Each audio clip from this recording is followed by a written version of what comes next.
पिछले 18 दिनों से राजभवन के समक्ष जेएसएससी पीटीजी एग्जाम में हुई धांधली की जांच की मांग को लेकर परीक्षार्थी धरना प्रदर्शन कर रहे हैं। धरना पर बैठे कुछ परीक्षार्थियों ने नेता प्रतिपक्ष अमर कुमार बावरी से उनके आवास पर मुलाकात की एवं उन्हें जेएसएससी पीटीजी एग्जाम में हुई गड़बड़ी की विस्तृत जानकारी दी। परीक्षार्थियों ने बताया कि कैसे एक ही परीक्षा केंद्र से 500 से ज्यादा परीक्षार्थी सफल हुए हैं और टॉपर भी हुए हैं। जो आप मेरे हाथ में देख रहे हैं ये 24 सेंटर से हुआ रिजल्ट है पीजीटी परीक्षा का, और यह रिजल्ट चिल्ला चिल्ला के कह रहा है कि सुन लो हमको कि हम जो रिजल्ट दिए हैं केवल श्रेया डिजिटल से दिए हैं और शिवा इन्फोटेक से दिए हैं। बाद बाकी जो 22 गो सेंटर है, मतलब और भी इसमें 5 गो सेंटर, मतलब 22 गो सेंटर से कोई रिजल्ट नहीं है। ठीक है, यह कह रहा है कि हम जो बने हैं केवल श्रेया डिजिटल और शिवा इन्फोटेक के लिए ही बने हैं। तो इस चीज़ के लिए ही हम लोग आए हुए थे अमर बावरी सर के पास कि कोई हम लोगों का बात सुने। हम लोग सीबीआई जांच और ईडी जांच का मांग करते हैं। अम्बा मैडम जो काम कर रही है मान लीजिए ठीक है, वो 3,000 स्टूडेंटों के लिए काम कर रही है। बाकी इस पीजीटी परीक्षा में लगभग 1,25,000 लोगों ने फॉर्म भरा था, तो समझिए 3,000 को सपोर्ट करी तो बाकी को भी तो सपोर्ट करना चाहिए। संख्या बल जहाँ ज़्यादा होता है वहाँ पे आना चाहिए मैडम को, लेकिन हम लोग के साथ नहीं दे रही है। तो बताइए हम लोग कहाँ जाए, किसके पास जाए? हम लोग मुख्यमंत्री के पास गए, ठीक है, कांग्रेस के जो राजेश ठाकुर हैं उनके पास गए, हम लोग को कोई बात नहीं हो पा रहा है। अम्बा प्रसाद मैडम हम लोग की बात उठा नहीं पा रही, तो लास्ट में हम लोग थक हार करके आए हैं नेता प्रतिपक्ष श्री अमर कुमार बावरी जी से मिलने के लिए, हम लोग अपना बात रखने के लिए। कोई बात नहीं हम लोग को उठा रही, एकदम चुप लगा दे रही। हम लोग उनके आवास पे जाकर के मिले हैं, लेकिन फिर भी बोले कि आप लोग को शाम तक अपडेट करेंगे, लेकिन अभी तक हम लोग का शाम नहीं हुआ। क्या लगता है? अब हम लोग को विपक्ष से ही उम्मीद है कि सरकार हमारे लिए कुछ ना कुछ जरूर सोचेगी। हम सब पीड़ित अभ्यर्थी बात को लेके आए हैं कि पीजीटी में जो भी जिस प्रकार से धांधली हुआ है उसमें जांच के लिए हम लोग मतलब बोलने आए हैं कि हमारा जो है कोई सुन नहीं रहा है, कम से कम इस पर जांच हो। मामला ऐसा है कि एक ही सेंटर से 500 लोग पास हो गए। 3120 पदों के लिए ये एग्ज़ाम हुआ था, उसमें से मात्र 6 सेंटर से 1684 बच्चे पास हो गए।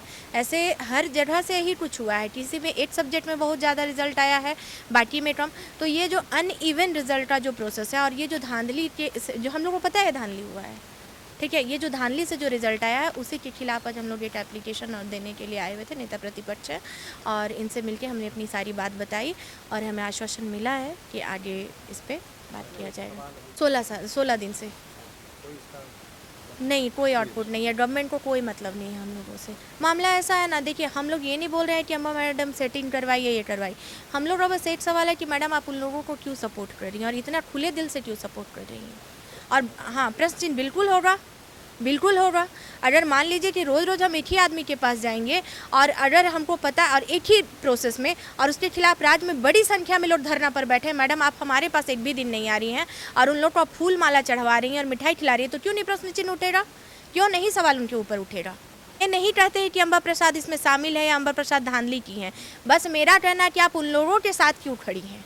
आप हमारे साथ भी आइए, हम भी राज्य की जनता है, हमारा भी समस्या सुनिए। आप हमारी समस्या को क्यों नहीं सुन रही? हम लोग आपको लगातार फ़ोन कर रहे हैं, मिलने का प्रयास कर रहे हैं, आप नहीं मिल रहे हैं। उन लोग को आवास में बुला सीएम हाउस पहुंच जा रही है। राज्य में हुई धांधलियों पर मैडम का नज़र क्यों नहीं जाता है? इस मामले को नेता प्रतिपक्ष ने गंभीरता से सुना और आश्वासन दिया कि जल्द ही इस मामले को लेकर सरकार पर दबाव बनाया जाएगा और इसकी उच्च स्तरीय जांच करवाने की मांग सरकार से की जाएगी। वहीं उन्होंने साफ कहा कि यदि सरकार इस मामले पर कोई ठोस कदम नहीं उठाती है तो जब भारतीय जनता पार्टी की सरकार राज्य में आएगी तो वैसे सभी लोग जो इस गड़बड़ी में शामिल है और वे सभी परीक्षार्थी जिन्होंने पैसा या गड़बड़ी के माध्यम से नौकरी पाई है उन सभी को जेल भेजने का काम करेगी। झारखंड की कांग्रेस, जेएमएम और आरजेडी की सरकार जहां जनभावना और विशेषकर युवाओं को टारगेट करके चुनाव में 2019 में सत्ता में पहुंची, 5 लाख बेरोजगारों को हर वर्ष नौकरी देंगे और नहीं तो बेरोजगारी का भत्ता देंगे। वो सरकार नौकरी तो नहीं दे पाई और जो भी गिनी चुनी नौकरियां दे रहे हैं उसमें भी भ्रष्टाचार एक चरम पर रखे। इनका कोई भी एग्ज़ाम, चाहे वो जेएसएससी किया हो चाहे जेपीएससी किया हो, कोई भी एग्ज़ाम बिना विवाद के नहीं पूरा हुआ। सब में जांच के लिए कहा गया, सब में जांच के लिए बोला गया। लोगों ने एसआईटी का भी गठन इसकी सरकार ने किया, लेकिन उसका कोई रिजल्ट फलाफल नहीं आया। जिस कंपनी को एग्जाम कंडक्ट करने की जिम्मेवारी मिलेगी, उसको ब्लैक लिस्ट किया गया, उसको सौकोज किया गया, लेकिन उसी से फिर एग्जाम लेकर के एक एक सेंटर से सारे बच्चों को पास करा गया। आज जो लोग गला फाड़ फाड़ कर नीट के एग्जाम के बारे में कह रहे हैं, देश के प्रधानमंत्री से जवाब चाह रहे हैं, उनको पहले ये बताना चाहिए कि राज्य के अंदर इतना बड़ा घोटाला JSSC के इस PGT के एग्जाम में हुआ, उसके बारे में वो क्या कहना चाहते हैं। इसकी जांच होनी चाहिए और इसकी जांच की डिमांड हम लोग राज्य की सरकार से करने वाले हैं। चाहे इस बार प्रखरता से उठेगा, PGT के मामले में लोगों को न्याय मिले, नौकरियां मिलनी चाहिए। हम लोगों का पहला सबसे बड़ा हमारा जो है ये डिमांड है, नौकरी मिलना चाहिए। लेकिन गलत नौकरियां मिल जाएगा तो बंगाल उदाहरण है।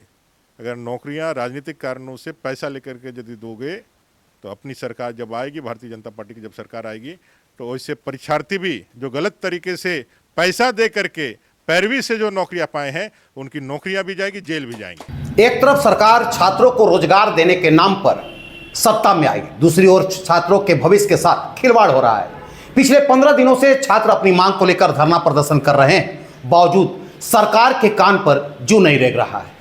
आखिर इन छात्रों का भविष्य देगा कौन और इसके पीछे साजिश है किसकी, यह जरूर सोचनीय विषय है। जरूरत है इस पर जोरदार आंदोलन करने की, ताकि छात्रों को उनका हक मिल सके।